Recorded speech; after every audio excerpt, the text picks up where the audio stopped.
Morning. Please be seated.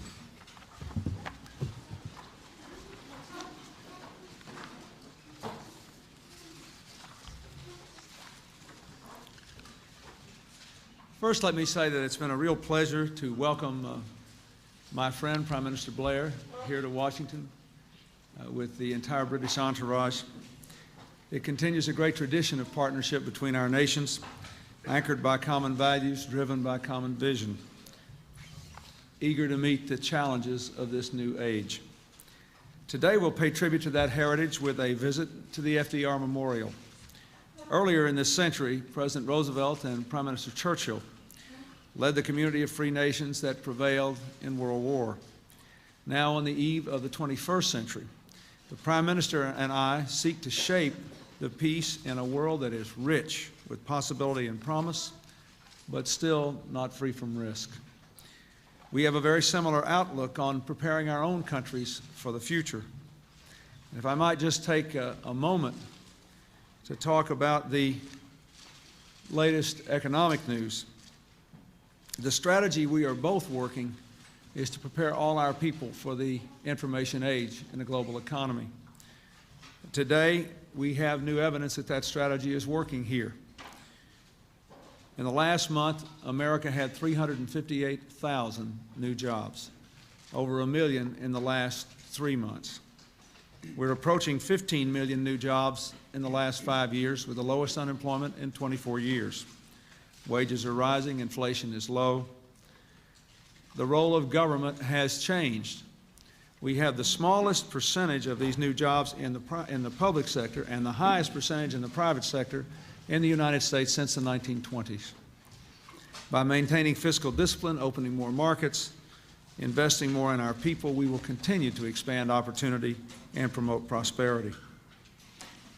We also share a common view of the changes that are occurring in the world and a belief in the importance of working together to harness them to the benefit of our people.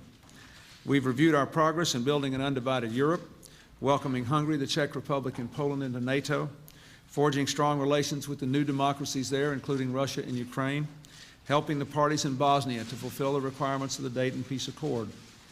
Both our nations agree we should take part in a follow-on security presence when the S-4 mission ends in Bosnia in June.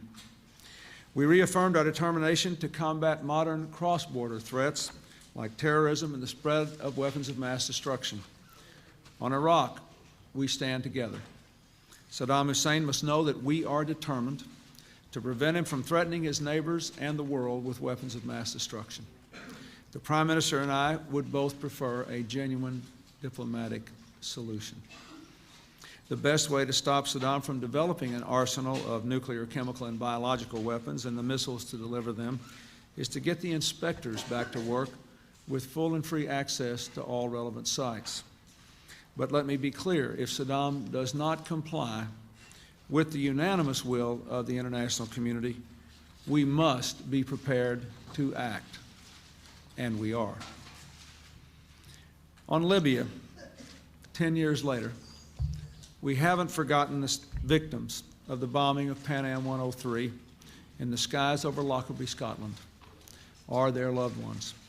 We'll not rest until Libya complies with the requirements of the world community and surrenders for trial in the United States or Scotland the 2 Libyans accused of that brutal crime. We addressed our commitment to advance the cause of peace, and I welcome Britain's efforts as President of the European Union to spur greater cooperation in the Middle East peace process. I also commend the Prime Minister for his courageous steps in cooperation with the Irish government to promote a climate of confidence and hope in Northern Ireland. The multi-party talks provide the best chance for a real solution to that conflict. I urge all the parties to show the vision and the forbearance and the determination to succeed. I unequivocally condemn this recent sectarian killings and beatings and threats. Nothing worth having in Northern Ireland can be accomplished through violence. I told the Prime Minister that we will continue to do all we can to advance the cause of peace, and of course I asked for and received his advice in that regard. The recent financial crisis in Asia demands action from the international community. On our increasingly interconnected planet, Trouble in the far end of town can easily become a plague in our own neighborhood. We agree that every affected nation must take responsibility for implementing tough reforms, and that other nations, when they do that, when those nations that are affected do their part, other nations should support helping them through the International Monetary Fund. We also looked at ways that we could work together to benefit our people at home. As president of both the European Union and the G7, the United Kingdom will host two important summits in Birmingham this May. The Prime Minister has told me he wants to take these summits to take action that really will make a difference in our people's daily lives, that lift their horizons and their dreams, stepping up to our efforts to combat drug traffickers and helping every child to grow up in a safe community. Shielding our planet from the threat of global warming and bringing our people the benefits of a growing economy and a clean environment are important to us as well. It's also important that we give our people the tools to make the most of their lives through world-class education and training, help people to move from welfare to work, and I applaud the efforts that the Prime Minister is making on that. Give them access to the wonders of the information age. That's something we talked about yesterday at the Montgomery Blair High School in Maryland. And dealing with the question of how to provide greater security in the retirement years when the baby boom generation retires. We finally know that our two nations must continue to work and to lead the world for security, prosperity, and peace. In 1942, in the midst of the Second World War, President Roosevelt sent a message to Mr. Churchill which said as follows: "When victory comes, we shall stand shoulder to shoulder in seeking to nourish the great ideals for which we fight." Today, on the verge of a new century and a new millennium, that prediction has proved right. America is proud to stand with the United Kingdom and with Europe, and to work with its leader, Prime Minister Tony Blair, to build an even brighter future. Thank you, Mr. Prime Minister. The floor is yours. Thank you, Mr. President. And can I begin by saying how grateful we have been for such a wonderful and warm welcome here in the United States of America. As the President has just indicated, we discussed obviously a range of different topics. At the top of the list, of course, was the situation in respect of Iraq. And what we agreed was that we had to do three things in particular. We had, first of all, to make sure that our own public opinion was properly educated as to why it is so essential that the UN inspectors are able to do their work. The amount of weapons that they have already uncovered in the 6 or 7 years that they have been doing this task, and why it is therefore absolutely essential that Saddam Hussein is brought back into line with UN Security Council resolutions and the inspectors can go about their task unhindered. We ourselves, a couple of days ago in Britain, published a document where we listed precisely all the various weapon finds the inspectors had made. And when you go through that list and see all the various attempts there have been to try and prevent the inspectors carrying out their functions, then I think people can understand why it is so necessary, so important for us to be prepared to take whatever action is necessary to ensure those inspectors can go back in and fulfill their task. Secondly, though, in relation to Iraq, it is important that we stress all the time, of course we want a diplomatic solution, but it must be a diplomatic solution based on and fully consistent with the principles that we have set out. The question of whether there is such a diplomatic solution rests ultimately with Saddam Hussein. He has the choice. He can bring himself back into compliance with the agreements he entered into, and then that diplomatic solution can be fulfilled. Thirdly, however, we have, of course, to prepare in case diplomacy cannot work. In view of the situation, we in Britain have been looking at our own military readiness in case a diplomatic solution does not in the end prove possible. We have decided to base 8 Tornado GR-1 aircraft in Kuwait with the full agreement of the government of Kuwait. These are ground attack and reconnaissance aircraft. Their deployment is a precautionary measure, and it will take place over the next few days. So all the way through, in respect of Iraq, we have agreed that we must educate, we must engage in diplomacy, but we also must prepare. In respect of Ireland, I want to place on record yet again my thanks to the President for all the support he has given us in searching for a lasting and peaceful political settlement in Ireland. As I found when I've addressed many members of Congress and the Senate here in Washington, there is tremendous interest in the United States of America in this process, and there is a great and much appreciated willingness on your part to have that process succeed. It isn't going to be easy. These things never are. But we do believe that we have the best chance that we've had for many generations to secure peace. And I wanted to emphasize yet again to you our total and complete determination and commitment to find a peaceful way through. With goodwill and with proper cooperation and with some trust on all sides, I think it is possible. And I thank the President for his condemnation of those sectarian killings that have so disfigured the process over the past few weeks. And I say yet again, what we must ensure is that those random, brutal, unjustified acts of violence perpetrated by a small minority must not, in the end, frustrate the wishes of the overwhelming majority of people in Northern Ireland to secure a peaceful and stable future for themselves. We discussed, of course, the Middle East peace process and Bosnia and our commitment there. We discussed, as the President has mentioned a moment ago, the global economy, the Asian crisis, and what measures we should take in order to ensure that such crises are mitigated and do not happen again. We also laid out for the President and his colleagues our strategy as President of the European Union, our commitment to ensure that monetary union is successfully launched, our commitment to the enlargement process, bringing into the European Union those countries in Eastern Europe and elsewhere. And we discussed as well and agreed that it was important that Europe strengthened its relationship with Turkey and that we built a strong relationship with Turkey, between Turkey and the European Union, for the future. As good and interesting as anything else has been also the possibility of exchanging ideas, ideas about how government meets the economic and social and political challenges of the future. As I said in my speech this morning at the breakfast hosted by the Vice President, there is a new Britain being shaped today. It is a Britain of confidence, dynamism. It is a Britain that is proud of its past, but is not living in it, and is shaping a future of which we can be proud also.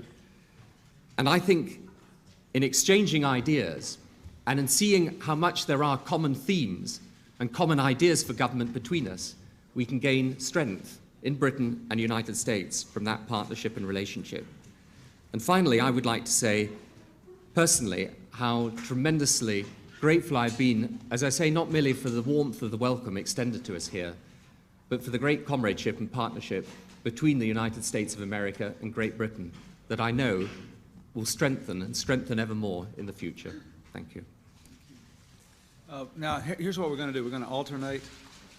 And so I'll call on an American journalist, and the Prime Minister will call on a British journalist. Of course, you're free to ask whomever, whatever you please. Helen? Despite the ongoing investigation, you felt no constraint in saying what your relationship with Monica Lewinsky was not. So it seems by logic that you ought to be able to say here and now, what was your relationship? Her lawyer says, called it colleagues. Is that an apt description? Well, let me first of all say, once again, I never ask anybody to do anything but tell the truth. I know about the stories today. I was pleased that Ms. Curry's lawyers stated unambiguously this morning, unambiguously, that she's not aware of any unethical conduct. But this investigation is going on, and you know what the rules for it are. And I just think as long as it's going on, I should not comment on the specific questions.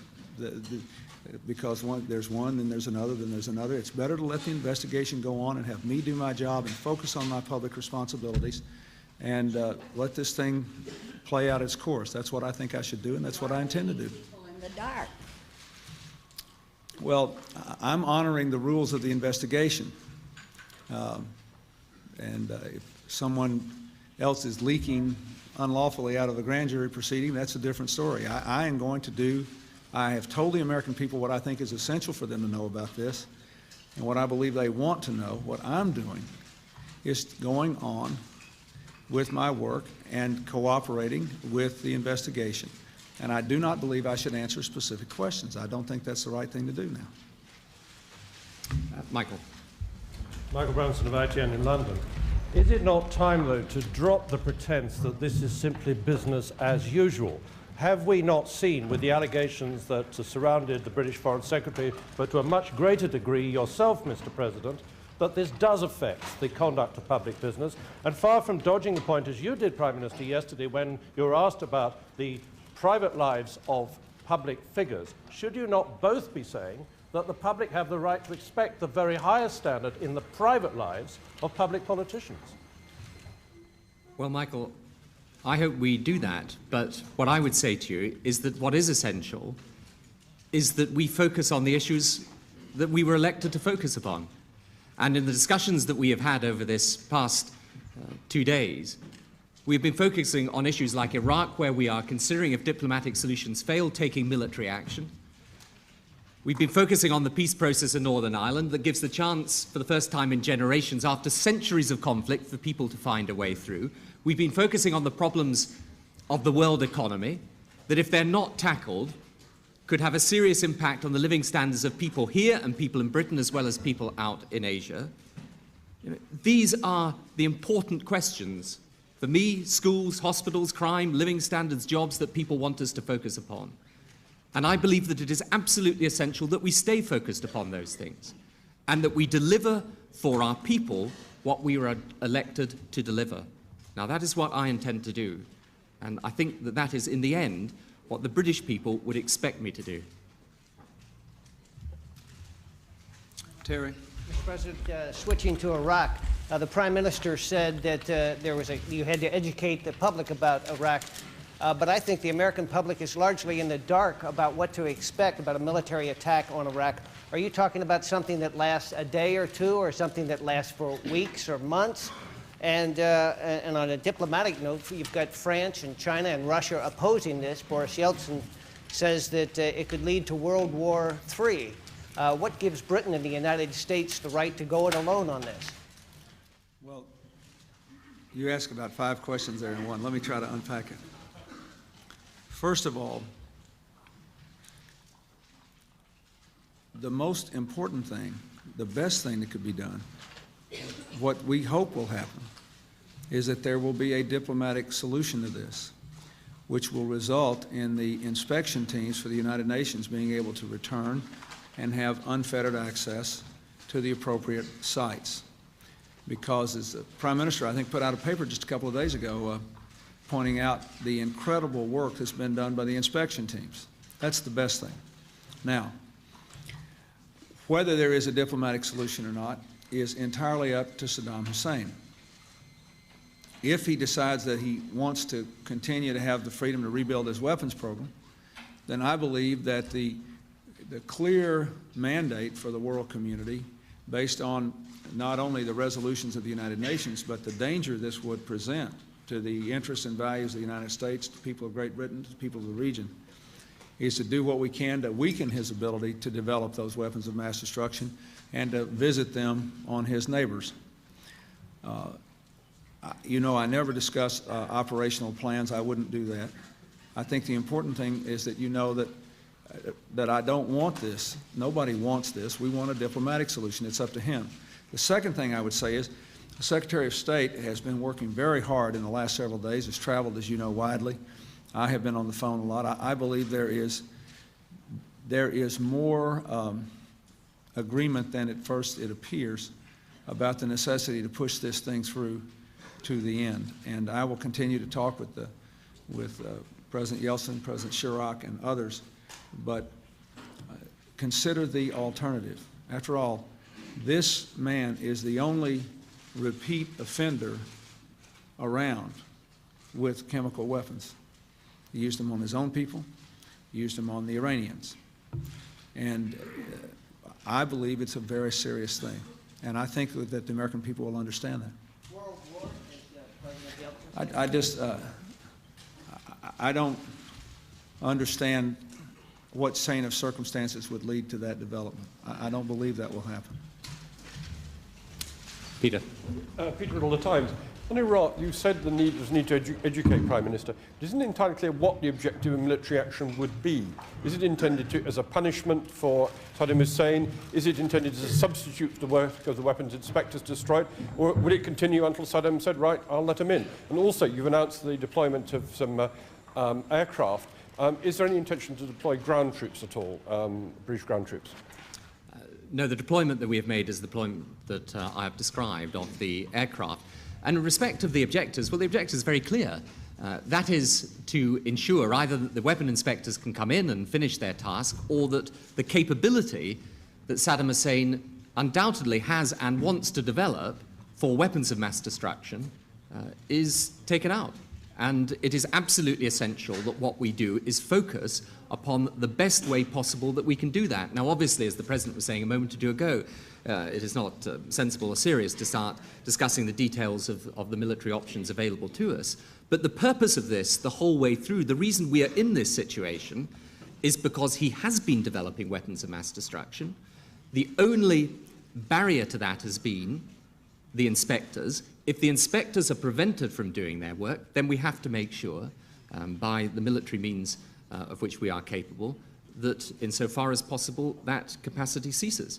And that's the objective. And it's an objective that I think is fully in line, as I say, with the original agreements under which Saddam Hussein undertook. I mean, remember, he undertook to destroy any weapons of mass destruction capability, whether nuclear, chemical, or biological. Now, he's in breach of that. We've got to make sure that he complies one way or another with it. Mr. President, just to go back to the controversy that's been surrounding you lately, there have been various reports that in some ways have come to be accepted as fact. And I just want to give you an opportunity. One of them is that in sworn testimony to the lawyers for Paula Jones, that you changed your version of your relationship with Jennifer Flowers. And I just wonder if you can tell us, I mean, do you now? Let me just say this. Again, even though the judge's order has been routinely violated by the other side in the case, the judge has issued strict orders in the case that covers everybody, including me, not to discuss it. I can tell you this, and I'm confident as this thing plays out, it will become more apparent in the future. If you go back, I told the truth in my deposition with regard to that issue, and I also did in 1992 when I did the interview, which I think was rerun the other night, the interview that Hillary and I did on 60 Minutes. And you just have to know that, and that I think it will become apparent as this case plays itself out that I did in fact do that. But I am not going to discuss that. The judge has given us strict orders not to discuss anything related to that case. The other side has violated it on a regular basis. I don't intend to do that. I'm just not going to do it. John. Prime Minister, Mr. President, is it possible for you to launch an attack if you don't have on board the French, the Russians, the Chinese? I think, John, you have to distinguish very carefully between what, of course, I accept varying degrees of enthusiasm or commitment for the military option, with the complete unanimity there is in the world community that Saddam Hussein has to comply with the resolutions and that his capacity to develop weapons of mass destruction must be halted. Now, it is difficult for us to see, and for me to see, quite frankly, that if you take that as the position, how diplomacy, unless it is backed up at least by the threat of force, is ever going to work and succeed. But it would be wrong, I think, to think that either for example, our French or our Russian colleagues were not absolutely insistent that Saddam Hussein comply with these resolutions, and they are making diplomatic efforts in order to ensure that that happens. I wish those efforts well, provided they're fully consistent with the principles that have been set out. It is just that we take the view, and I think experience teaches us that this is the only realistic view of Saddam Hussein, that unless you back up whatever diplomatic initiatives you're taking with saying quite clearly, well, if diplomacy doesn't work, the option of force is there, then those diplomatic initiatives are unlikely to succeed. But it's important that we realize that it is in that area that any difference lies, not in the insistence of the world community that he must come into line with those UN resolutions. Peter?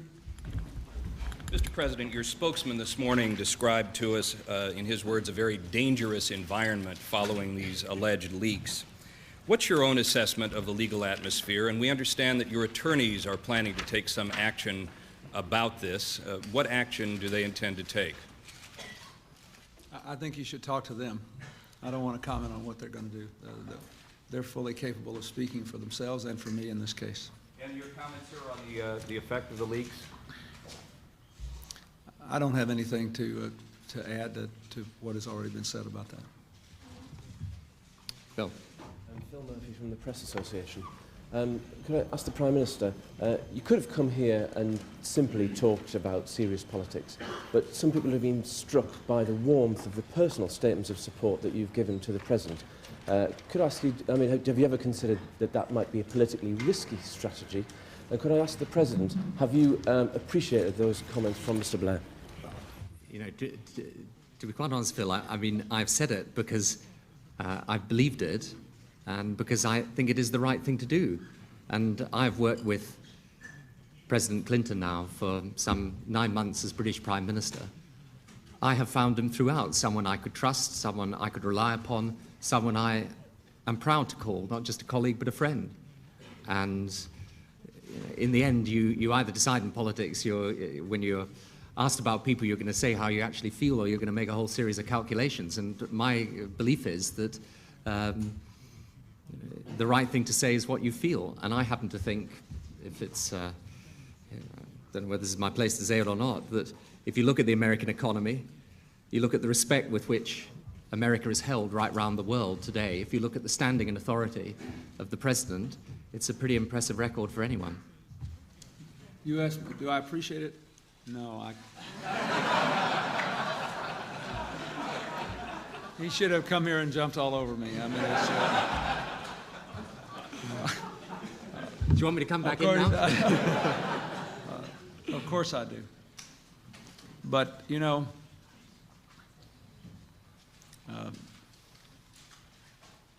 I think it's also a testament about there's been a lot of people bandy about the word character, and sometimes in loose and uncertain contexts.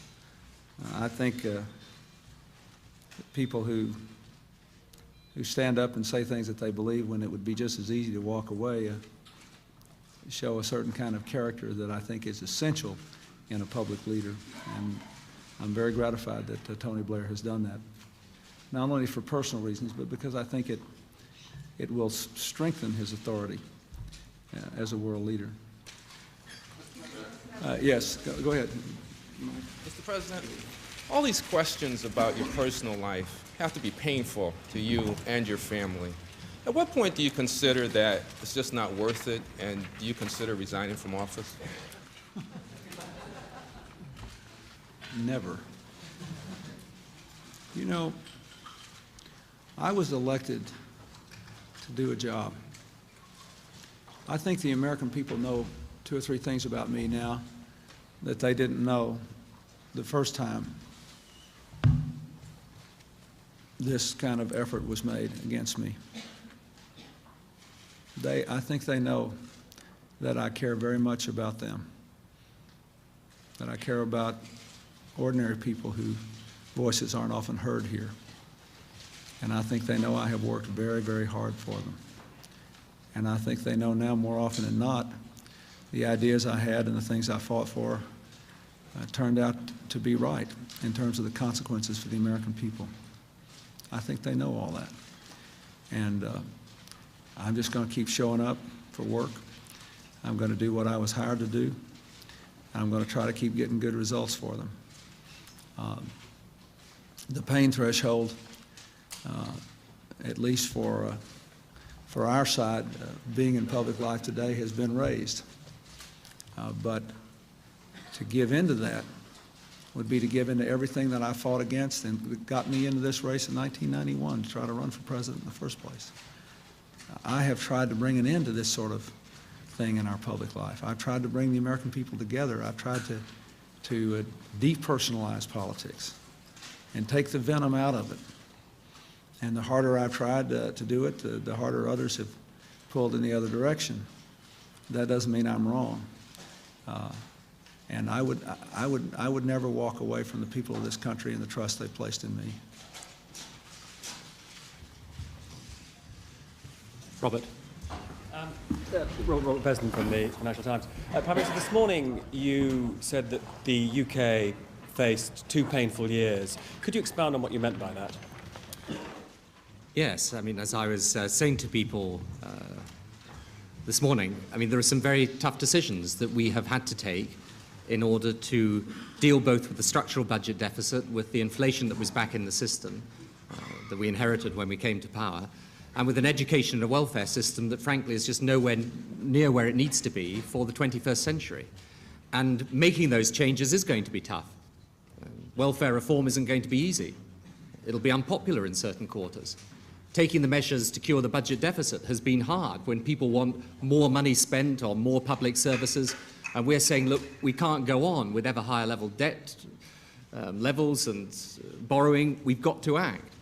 So we've taken the action on interest rates and giving the Bank of England independence. We've cut the structural deficit.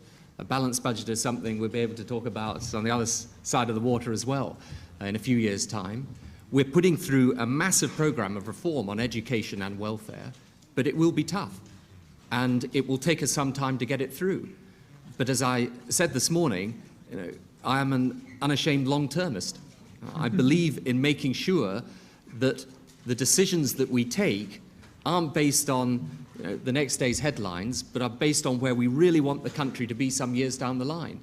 And particularly when we're facing such enormous global economic challenges, we can't afford either to lose a grip on monetary or fiscal prudence or to leave our education and welfare system in the state they're in. So yes, it'll be tough, but it'll be worth it in the end. Let me just make one comment to support something the Prime Minister just said, when he said he was an unashamed long-termist. And in a funny way, when societies change as fast and as much as our societies are changing today, when the pace of events and their variety make it more difficult to predict what will happen next week or next month, it is even more important to be oriented toward the long term, because you have to figure that if you lay in a structure of opportunity and for a free people, they'll get it right and they'll overcome all these unpredictable developments in the meanwhile. And I think that's why I think the approach that he's taken is so wise and so right, not only for Great Britain but for any other country as well. Yes, Mara, go ahead. I'm wondering if you could elaborate on something that the First Lady said recently about a right-wing conspiracy who's working against you. Could you explain how that conspiracy works, and specifically, are Linda Tripp, Ken Starr, and Monica Lewinsky part of that conspiracy? Now, you know, I've known her a long time, the First Lady, and she's very smart. And she's hardly ever wrong about anything. But I don't believe I should amplify on her observation in this case. Yeah, Adam.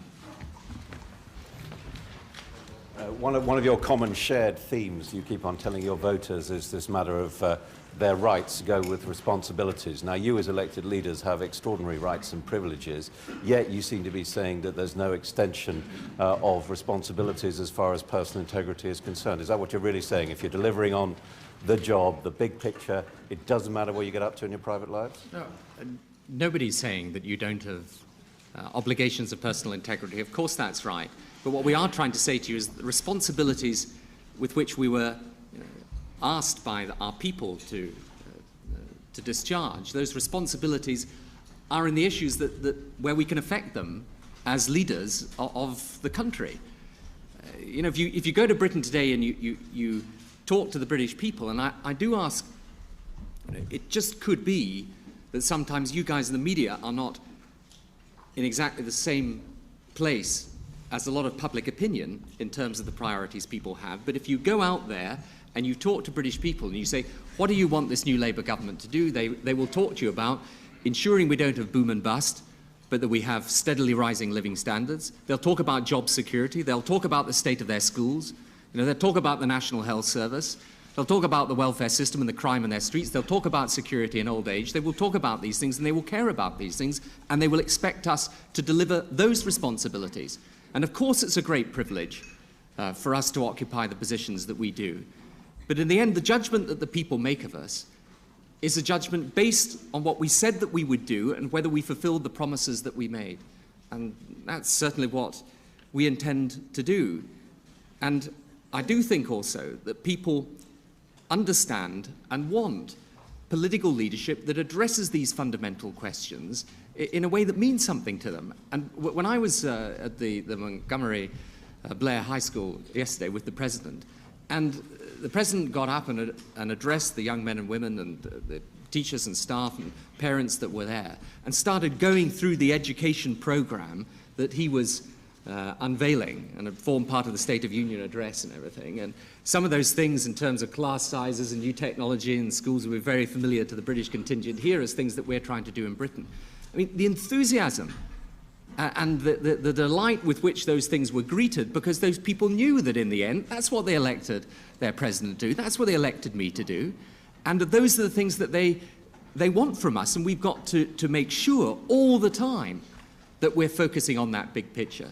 And, you know, whatever other issues come along and distract us, in the end, the judgment of history upon us will be pretty poor if those weren't the things that when we go to bed at night we're thinking about. Those weren't the things that we're worried about and concerned about throughout the entirety of our society. Because those are the things which really make a difference to their lives. Sir? Go ahead. Mr. President.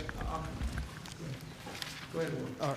Mr. President, Monica Lewinsky's life has been changed forever. Her family's life has been changed forever. I wonder how you feel about that, and what, if anything, you'd like to say to Monica Lewinsky at this minute.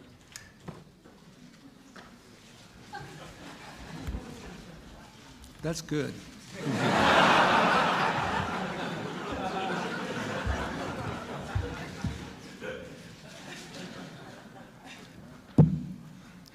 That's good, but at this minute, I'm going to stick with my position and not commenting. Yes. Well, relations between Britain and the United States appear to be splendid right now. There's a darkening cloud over relations with Italy. The Prime Minister, the President, the Defense Minister has issued some very harsh statements about the accident the other day when a low-flying Marine plane severed the cable and the car fell. There's a lot of anger. Some people in Italy are even asking for the closing of the Aviano base. What do you have to say to them? Well, first of all, what happened was horrible. And when I heard about it, I was very shaken. And I as you know, there was a period of a few hours there where it wasn't clear how many people had died, where there was another whole gondola suspended, where many more people could have died, and thank God they were rescued. And the whole thing has been an agony for the people of Italy, and there were a substantial number of Germans killed. And I'm sure for the pilot of the plane and the people in our military base in Aviano, where I have been on more than one occasion. I can tell you what I think should be done. I called Prime Minister Prodi and I told him that I was heartsick about it, that I would make absolutely sure there was a no-holds-barred full investigation of what happened, that the Italians would be kept fully informed and be a part of it, and that we would work with them in every way possible to make sure that they knew that we tried to get to the bottom of it and to handle it in the appropriate way. You know, in our military every year, I say this to the American people all the time, but let me just say this. It is an inherently dangerous business. Now, we don't know what the facts are here. Maybe somebody made a careless mistake. We don't know. I do not know what the facts are, and I will not render judgment until I do. But we lose about 200 people every year in military service in America on training exercise or otherwise on duty. And those planes fly very fast. And I don't know what the description of the mission was. I want to wait until I see exactly what the facts are. But it is inherently more dangerous than I think we think from time to time. Now, I told the Prime Minister of Italy, and I'll tell you, I will do everything I can to find out exactly what happened and to take appropriate action and to satisfy the people of Italy that we have done the right thing. I understand why they're hurt and heartbroken and angry, and they are entitled to answers, and we'll try to give them to them. Now, go ahead, back, and the gentleman in the back. I promise one more. Last question. Go ahead. Mr. President, do you believe that airstrikes alone are going to remove the threat of biological, chemical, and nuclear weapons from Saddam Hussein? Is that a fair thing to expect from military action should push come to shove in the Gulf? Well, there have been many thoughtful public pieces, a lot of very thoughtful articles which have been written about the limits as well as the possibilities of any kind of military action. I think the precise question should be, that I should have to ask and answer, is could any military action, if all else fails, substantially reduce or delay Saddam Hussein's capacity to develop weapons of mass destruction and to deliver them on his neighbors? The answer to that, I am convinced, is yes. I'm convinced there is a yes answer there. But you have to understand that those are the criteria for me. I told you before, I don't believe we need to refight the Gulf War. It's history. It happened. That's the way it is. I don't believe we need to get into a direct war with Iraq over the leadership of the country. Do I think the country would be better served if it had a different leader? Of course I do. That's not the issue. The issue is that very sharp question. If the inspection regime is dead, and therefore we cannot continue to make progress on getting the stuff out of there in the first place, and then keep in mind there are two things about this regime. There's the progress in getting the stuff out of there in the first place, and then there is the monitoring system, which enables people on a regular basis to go back to high probability sites to make sure nothing is happening to rebuild it. So if that is dead, is there an option which would permit us to reduce and or delay his capacity to bring those weapons up and to deliver them? That is I think the answer to that is yes, there is an option that would permit that. You want to ask one more question?